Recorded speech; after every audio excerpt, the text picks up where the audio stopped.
नमस्ते दोस्तों। आज हम बात करने वाले हैं कि यूपीएससी सिविल सेवा मुख्य परीक्षा के लिए वैकल्पिक विषय कैसे चुनें। यह बहुत ही महत्वपूर्ण टॉपिक है और हर स्टूडेंट को इस बारे में जो भी प्रिपरेशन करता है तो जब तैयारी करने की उसकी शुरुआत हो जाती है, पढ़ाई शुरू हो जाती है या फिर वो एग्ज़ाम को समझना चाहता है तो इस जगह पे जाके ज़रूर रुक जाता है कि वैकल्पिक विषय कैसे चुनें। तो आज हम इसी बारे में सभी विस्तृत से जानकारी लेंगे। तो चलो आज डिस्कस करते हैं कि यूपीएससी सिविल सेवा प्रधान परीक्षा में वैकल्पिक विषय यानी कि ऑप्शनल विषय कैसे चुनें। मैं हूं Ajay Kharde, IRS। UPSC civil सेवा प्रधान परीक्षा, इस परीक्षा के लिए एक वैकल्पिक विषय होता है जो कि एक बहुत महत्वपूर्ण उसका रोल होता है। उसको कैसे चुने इस बारे में बहुत सारे अभ्यर्थियों के और स्टूडेंट्स के दिमाग में प्रश्न बने रहते हैं। जो अपनी रणनीति में इस विषय के चुनने के बारे में गलती कर बैठते हैं उनको बहुत देर से पछतावा होता है और वो विषय चुनने हुए विषय को बदलने की कोशिश करते हैं, क्योंकि वो उस समय तक समझ पाते हैं कि हमने कोई गलती कर रखी है। तो ये गलती आप लोगों से ना हो और आपने जो वैकल्पिक विषय चुना हो उसको कम समय में सही रणनीति के साथ अपनी परीक्षा में उसकी पढ़ाई करके और आप अच्छी तरह से रैंक हासिल कर सके, इसलिए इस वीडियो को देखना बहुत ज़रूरी है। और जो भी सिविल सेवा की तैयारी कर रहे हैं वो स्टूडेंट ऐसी चीज़ें जितनी जल्दी समझे उतना उनके रणनीति में एक मददगार साबित होते हैं। तो चलो आज हम देखते हैं कि यूपीएससी सिविल सेवा प्रधान परीक्षा में वैकल्पिक विषय कैसे चुनें।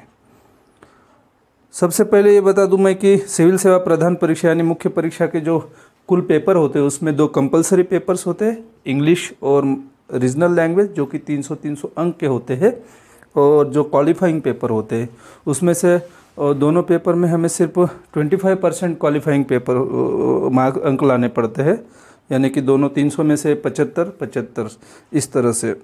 तो उनको छोड़ने के बाद में जो बचे हुए पेपर होते हैं उनमें से हमें इंटरव्यू के लिए उनके मार्क क्वालिफाई होते हैं। उसमें से सबसे पहले होता है निबंध 250 अंक का। सेकंड सब्जेक्ट होते हैं GS1, GS2, GS3, GS4, ये 4 सब्जेक्ट होते हैं। ये भी सब कुल 250 अंक के होते हैं चारों सब्जेक्ट। उसमें GS4 को हम CSAT के नाम, अपना इथिक्स के नाम से भी जानते हैं। और उसके बाद अगला आता है वैकल्पिक विषय। वैकल्पिक विषय एक चुना जाता है और उसमें से प्रश्न पत्र 2 होते हैं, यानी कि 2 पेपर हमें उसके लिखने होते हैं, 250 अंक के लिए। तो कुल 500 अंक का ये वैकल्पिक विषय है जो कि अपना फाइनल रिजल्ट में बहुत महत्वपूर्ण इसका रोल होता है, वो भी हम देखेंगे। अभी हम बात करते हैं वैकल्पिक विषय का इम्पोर्टेंस क्या है, महत्व क्या है। सबसे पहले तो वो मेंस में जो 1750 अंक के लिए जो मुख्य परीक्षा होती है उसमें 500 अंक का इसका वेटेज है, 2 पेपर 500 अंक। और दूसरी बात ये है कि ये जो वैकल्पिक विषय होता है ये आपका रैंक डिसाइड करने में बहुत इम्पोर्टेंट रहता है। जो स्टूडेंट वैकल्पिक विषय को अच्छी तरह से समझ लेते हैं, उसको अच्छी तरह से पढ़ लेते हैं और तो उनको जो फाइनल एग्ज़ाम होती है उसमें अच्छा स्कोर रहता है तो टॉप रैंक में आते हैं। और जो GS1, 2, 3, 4 जो है उनमें से लगभग सभी के एज इक्वल ही रहते हैं, 100 के आसपास ऊपर या नीचे। और उससे हम तो फाइनल लिस्ट में आ जाते हैं, लेकिन रैंक डिसाइड करने में हमें वैकल्पिक विषय बहुत महत्वपूर्ण होता है। वैकल्पिक विषय के साथ में एक निबंध होता है जो एक बड़ा रोल अदा करता है। 250 में से किसी स्टूडेंट को 150 मिल जाते हैं तो किसी को सिर्फ 50 मिलते हैं। तो इतना वेरिएशन जो है इसके लिए हमें वैकल्पिक विषय के साथ में निबंध को भी हमें देखना है। और वैकल्पिक विषय का दूसरा इम्पोर्टेंस ये है कि ये स्टैटिक पार्ट ज़्यादा होता है इसमें। जैसे कि आप किसी सब्जेक्ट की पढ़ाई करना चाहते हैं तो उसमें उसका जो बिगनिंग है उस सब्जेक्ट की, उसकी थियरी है, उसी के साथ ये शुरू होता है और सभी चीज़ें उसकी बेसिक से लेके कंसेप्ट से लेके सभी चीज़ें इसमें हमें करनी होती हैं। तो उसमें ज़्यादा चेंज नहीं हो पाते। कुछ ऐसे सब्जेक्ट है जिसको हम बोल सकते हैं कि थोड़ा डायनामिक भी हो सकते हैं या फिर करंट से जुड़े हुए ज़्यादा हो सकते हैं, पॉलिटिकल साइंस जैसे सब्जेक्ट्स है। और पब्लिक एडमिनिस्ट्रेशन में भी थोड़ा बहुत पार्ट आ जाता है करंट रिलेटेड। तो उनको छोड़ने के बाद बाकी जो सब्जेक्ट है लगभग उसमें ज़्यादा बदलाव की गुंजाइश नहीं रहती, इसलिए इसको आप जितने जल्दी इसको कवर कर लो उतना अच्छा होता है। तीसरा, वैकल्पिक विषय का अगर हम चुनते हैं, चुनाव करते हैं और उस कोई ऐसा सब्जेक्ट हो जो कि हमें जीएस, निबंध और प्रारंभिकी इन तीनों के लिए काम आ सकता है। जैसे ज्योग्राफी अगर आपने चुना तो ज्योग्राफी आपको प्रारंभिकी में भी मिलेगा, जीएस में भी मिलेगा, और निबंध लिखते समय भी उसकी आपको ज़रूरत पड़ सकती है, जैसे सोशल ज्योग्राफी या फिर इकोनॉमिकल ज्योग्राफी या फिजिकल ज्योग्राफी। किसी न किसी तरीके से उसको हम निबंध के साथ भी कोरिलेट कर सकते हैं। यानी कि आपको विषय चुनने के बाद में ये इतना उसकी इम्पोर्टेंस जो है आपको पता चल सकते हैं। तो इसलिए वैकल्पिक विषय एक महत्वपूर्ण सब्जेक्ट है जिसको चुनते हुए भी हमें बहुत ध्यान रखना पड़ता है। तो कब तक हमने वैकल्पिक विषय के बारे में हमारा निर्णय कब तक हो जाना चाहिए कि हमें ये विषय रखना है? बहुत सारे स्टूडेंट तो प्रारंभिक का रिजल्ट जब लगता है उसके बाद जो मुख्य परीक्षा के लिए जो फॉर्म भरते हैं, डीएफ भरते हैं, उस समय सोचते हैं कि अभी मैं क्या भरूँ इसमें वैकल्पिक विषय। तो वो अगर उस समय सोच रहे हैं तो वो कैसे उसकी तैयारी कर पाएंगे? और हम प्रारंभिकी की तैयारी करते हैं और उसके बाद उसके बारे में सोचते हैं, तो ये सभी रणनीतियाँ गलत है। अगर आपको एग्ज़ाम में क्वालिफाई होना ही है तो आपने सबसे पहले जो आप प्लानिंग कर रहे हो, रणनीति बना रहे हो, उसी समय पढ़ाई करने से पहले ही आपके दिमाग में ये चीज़ क्लियर हो जानी चाहिए कि आपने क्या वैकल्पिक विषय रखना है, क्या ऑप्शनल विषय रखना है। उसके बाद आप जब पढ़ना शुरू करते हो तो धीरे धीरे उस सब्जेक्ट के बारे में आपकी राय बनती रहती है, अप्रोच बनता रहता है, और उसको आप प्रारंभिकी से पहले एक बार कम से कम पढ़ लेना बहुत ही ज़रूरी है, क्योंकि आपको मेंस के लिए जो टाइम मिलता है उसमें ये सभी सब्जेक्ट एक साथ कवर करना मुश्किल होता है। इसलिए हम प्री के पहले मेंस की तैयारी करने के बारे में जो बोलते हैं उसमें ऑप्शनल को भी हमने फोकस कर लेना। बहुत सारे स्टूडेंट इसको बाद में फोकस करेंगे, बाद में देख लेंगे, 1 महीने में हो जाएगा, ऐसा सोच के इसको बाद में रखते हैं और उसमें वो गलती कर बैठते हैं और वो ये विषय उनका कवर नहीं हो पाता या फिर अच्छी तरह से प्रिपेयर नहीं हो पाता। इसलिए इस सब्जेक्ट को आप प्रिपरेशन के शुरुआती दौर में ही डिसाइड कर ले कि हमें ये सब्जेक्ट, कौन सा सब्जेक्ट चुनना है। सबसे महत्वपूर्ण प्रश्न जो कि सबके सामने पड़ता है कि वैकल्पिक विषय कैसे चुने। हर एक की अलग अलग राय होती है। कोई बोलता है स्कोरिंग सब्जेक्ट को चुनना चाहिए, कोई बोलता है जो सबसे ज़्यादा चल रहे हैं वो सब्जेक्ट चुनो। लेकिन मेरी राय ये है कि पहले तो आपकी पसंद का सब्जेक्ट कौन सा है उसको देखो। जो भी वैकल्पिक विषय की लिस्ट दी गई है, ऑप्शनल सब्जेक्ट की लिस्ट दी गई है, उस लिस्ट में से सबसे पहले आपकी पसंद वाला या फिर आप जिसको लाइक करते हो और अभी तक की जो पढ़ाई हुई आपके उसमें आपको सबसे इजी लगने वाला, इंटरेस्ट बढ़ाने वाला सब्जेक्ट जो है उसको आप ऑप्शनल करके चुनो। क्योंकि अगर आप दूसरे की राय पे अगर सब्जेक्ट चुनोगे, कोई आपका साथी चुन रहा है इसलिए चुनोगे और उसकी पढ़ाई शुरू करोगे, तो आपको पढ़ाई में मन लगेगा नहीं। आप इस सब्जेक्ट को अंदर तक जिस लेवल की तैयारी करनी चाहिए वहाँ तक पहुँच नहीं पाओगी। यानी कि एक आर्टिफिशियल पढ़ाई और नैसर्गिक पढ़ाई, इसमें फ़र्क होता है। जहाँ पे अपना इंटरेस्ट होता है वहाँ पे हम नेचुरली पढ़ते हैं, अच्छी तरह से उसको समझने की कोशिश करते हैं, और जहाँ पे हमारा इंटरेस्ट नहीं है वहाँ पे फॉर्मल यानी कि आर्टिफिशियली हमारी कोशिश रहती है कि इसमें हम इंटरेस्ट डेवलप करें ये चीज़ें। तो इसलिए मेरा ये कहना है कि पहले आपका इंटरेस्ट जो है, यानी कि आपके मन की बात, दिल की बात पहले सुनो। जब तक आपका दिल जिस सब्जेक्ट की तरफ अट्रैक्ट कर रहा है आपको कि भाई ये सब्जेक्ट मैं कर सकता हूँ, इस सब्जेक्ट से मेरी पहले से जान पहचान है, तो इस सब्जेक्ट को आप देखो। दूसरी बात, आपने जो वैकल्पिक विषय, जैसे कि अभी आपकी चॉइस में तो 2-3 सब्जेक्ट आ सकते हैं एक के बगैर, तो उसके बाद आपने देखना है कि इन सब्जेक्ट के पाठ्यक्रम को आपने देखना है। मुख्य परीक्षा में पाठ्यक्रम जो होता है, यानी कि जो सब्जेक्ट है उसका जो पाठ्यक्रम होता है उसको आप पढ़ लें। सिलेबस जो दिया गया है, आपके दिमाग में अगर 2 सब्जेक्ट आ गए, हिस्ट्री ज्योग्राफी, या फिर हिस्ट्री पॉलिटिकल साइंस, या फिर ज्योग्राफी सोशियोलॉजी, या फिर और कोई सब्जेक्ट, तो आप उसको दोनों सब्जेक्ट को कंपैरेटिवली एक चुनना है। इसलिए उनका सिलेबस आप समझें। दोनों में से जो सिलेबस आपको ज़्यादा फैमिलियर लगता है उस सब्जेक्ट को आप शुरू करें फिर। और तीसरा क्राइटेरिया जब आप, मैंने पहले भी डिस्कस किया कि जीएस में और प्री में उनका कितना वेटेज है, उसको भी थोड़ा सा देख ले। अगर आपके चॉइस के 2-3 सब्जेक्ट है, उनमें से एक सब्जेक्ट चुनना है, तो ये एक जैसे तराजू की तरह ज़्यादा वेटेज किसका है उसको आप देख ले। और चौथी बात यह है कि आपके पास रेफरेंस बुक्स या नोट्स या फिर स्टडी मटेरियल किस सब्जेक्ट का आपको इजीली अवेलेबल हो पाएगा, यह भी आपको देखना ज़रूरी है।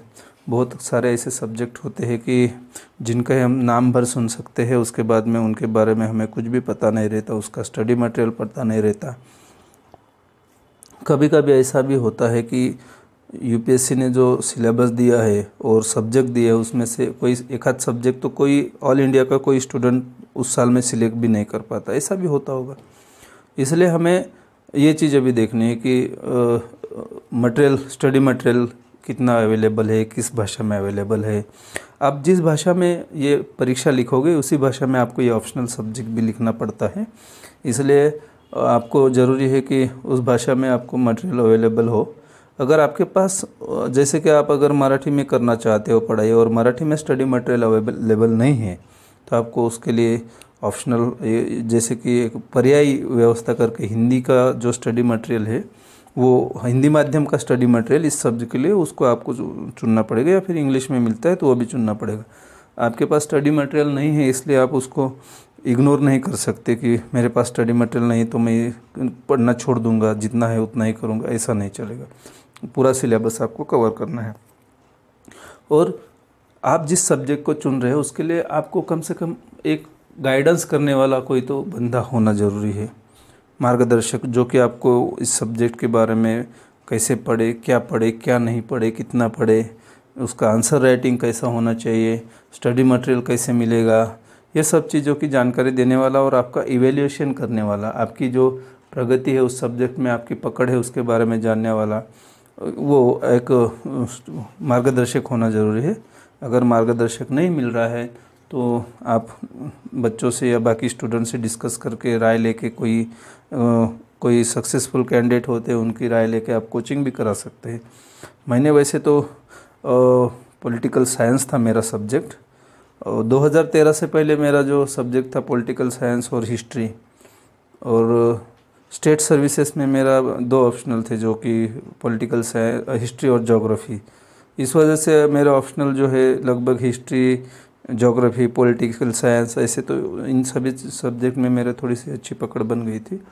और मैंने कहीं पे कोचिंग नहीं ली, लेकिन मुझे पर्सनल गाइडेंस के लिए थे, इसलिए मैं उनसे डिस्कशन करके 2-3 जो मेरे साथ में प्रिपरेशन करने वाले स्टूडेंट थे, सीनियर स्टूडेंट्स थे, उनसे मैं डिस्कशन करता था, मेरे नोट्स शेयर करता था, क्वेश्चन शेयर करता था, आंसर राइटिंग स्किल शेयर करता था और उनकी राय लेके पढ़ता था। इसलिए मुझे ये महसूस नहीं हुई ज़रूरत कि मैं कोचिंग के लिए जाऊँ, क्योंकि ये वैकल्पिक विषय का जो परीक्षा पाठ्यक्रम का स्तर है वो ऑनर डिग्री का होता है, जो कि आर्ट यानी कि ह्यूमैनिटी के जो स्टूडेंट्स होते हैं उनको डिग्री के ऊपर या फिर पोस्ट ग्रेजुएट जो होता है, हम एमए या एमएससी बोलते हैं, उसके बीच वाला जो लेवल है वो होता है। यानी कि इतना भी डिफ़िकल्ट नहीं कि हम उसको प्रिपेयर ना कर पाए। और जो साइंस के सब्जेक्ट होते हैं या फिर इंजीनियरिंग के सब्जेक्ट होते हैं, मेडिकल के सब्जेक्ट होते हैं, लॉ के सब्जेक्ट होते हैं, वो डिग्री लेवल का उसमें कवर किया होता है। फिर भी ऐसा डरने की कोई ज़रूरत है नहीं। अगर आप इसको अच्छी रणनीति, सबसे पहले तो आपका प्लानिंग बहुत सही होना चाहिए। दूसरी बात, आपके पास स्टडी मटेरियल बहुत स्टैंडर्ड और 90% सिलेबस को कवर करे और आपको सही दिशा में ले जाए, ऐसा होना चाहिए। और तीसरा, आपका फोकस, स्टडी का फोकस, आपको ये बातें बिल्कुल क्लियर होनी चाहिए कि हमें क्या पढ़ना है, कहाँ से पढ़ना है, कितना पढ़ना है, किस हद तक हमें इसका प्रिपरेशन करना है, ये क्लियर होनी चाहिए अपनी।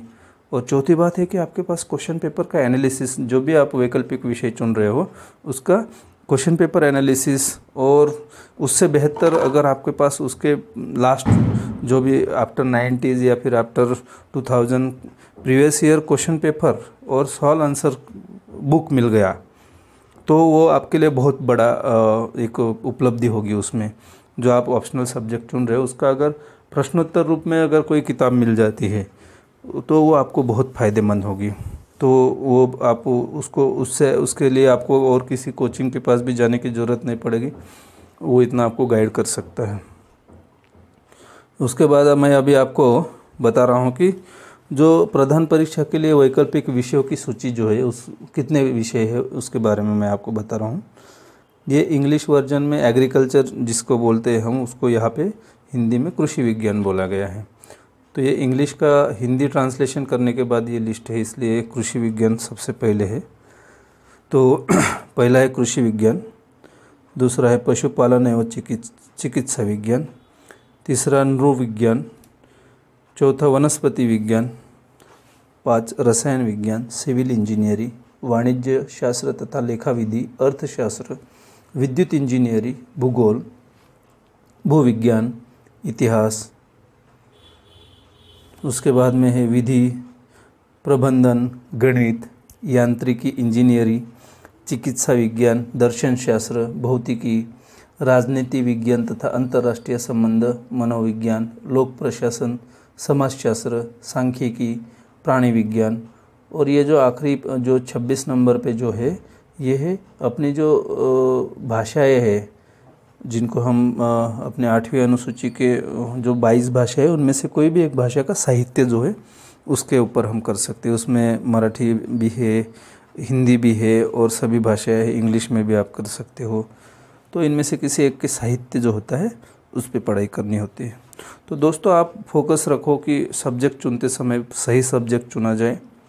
मैंने जो वीडियो बनाई वो आपको मार्गदर्शक हो इसलिए बनाई, लेकिन ऐसा नहीं है कि मैंने जो बातें कही वो आपने 100% करना है। और आपके और से भी और सोच सकते हो और किसी क्वालिफाइड स्टूडेंट का राय ले सकते हो। तो आप जो भी सब्जेक्ट चुनो उसमें अगर आप सही रणनीति से पढ़ाई करोगे तो उसमें स्कोर आना ही है। तो ऐसे कोई सब्जेक्ट होते नहीं कि ये स्कोरिंग सब्जेक्ट नहीं है, ये स्कोरिंग सब्जेक्ट है और इसमें सिलेबस कम है, तो डर के मारे सब्जेक्ट नहीं चुनना है हमें।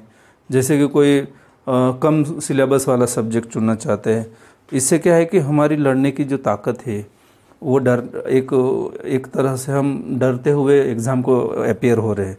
डरो मत, आप सामना करो। तो मेरी शुभकामनाएं हैं आपके साथ में। अगर ये वीडियो आपको अच्छा लगा तो ज़रूर इसे लाइक करें। और अपनी ड्यूटी के दौरान टाइम नहीं मिल पाता, इसलिए हम कोशिश करते हैं कि आपको ज़्यादा से ज़्यादा बेहतर देने की कोशिश करें।